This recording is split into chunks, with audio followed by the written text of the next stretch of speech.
though she would give her own life to protect the damnable fool.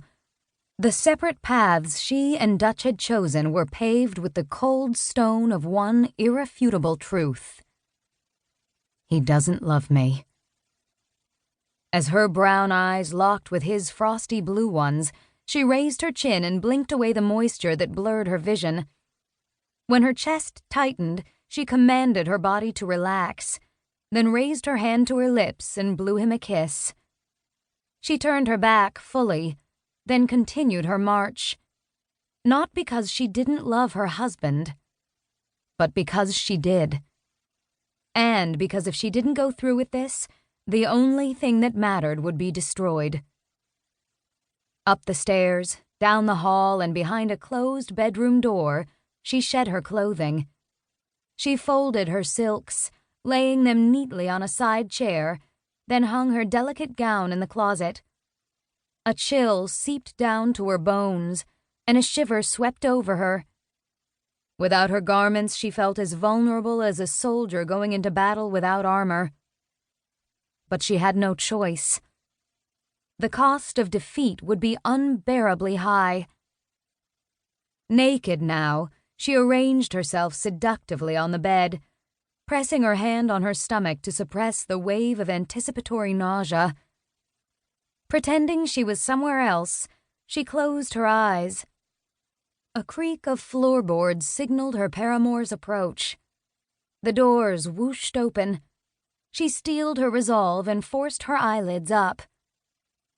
But what she saw there in the doorway turned her blood to ice and froze a scream forever in her throat.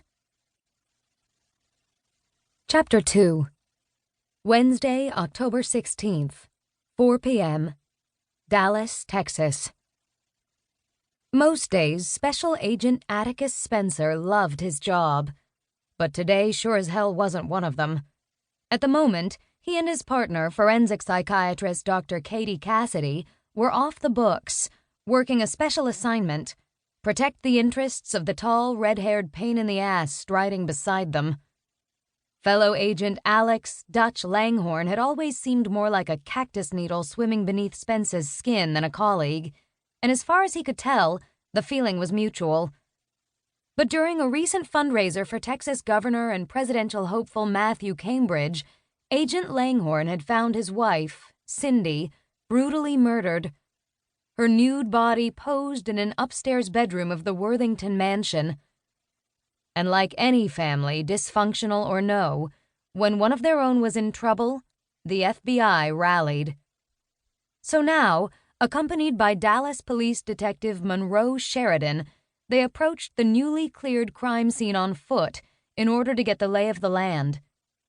To Spence's trained eye, the expansive grounds revealed no obvious escape routes or hiding places, or even a decent place for a kid to build a fort. Only yards of manicured green lawn, red brick paving stones, and widely spaced trees. Spence's family had lived a short stint here in Dallas, and the pungent scent of honeysuckle reminded him of that time. "What are those?" he asked, spying some climbing bushes covered with familiar-looking orange berries. "Pyracantha." Katie's knowledge of all things botanical sometimes got him wondering if her doctorate were really in horticulture. The smile she sent him made him glad he'd expressed an interest in the local flora. If he were being honest, he'd have to admit his current foul mood was as much due to the fact his vacation had been canceled yet again as it was to his contentious relationship with Dutch. Spence had hoped to get Katie alone on a nice secluded beach somewhere far away from murder and mayhem. She needed to learn how to unwind, and he'd prepared the perfect tension release plan: sand, sangria, and a whole lot of Spence. Instead, here they were, sweating it out in the damn Dallas heat. He'd almost forgotten the way the humidity could turn a polyester shirt into a wetsuit. Pressing a handkerchief to his forehead, he glanced over at his fellow agent, who didn't appear inclined to break a sweat. Was it ice in Dutch's veins keeping him cool, or simply his European heritage? If anything ever happened to Katie,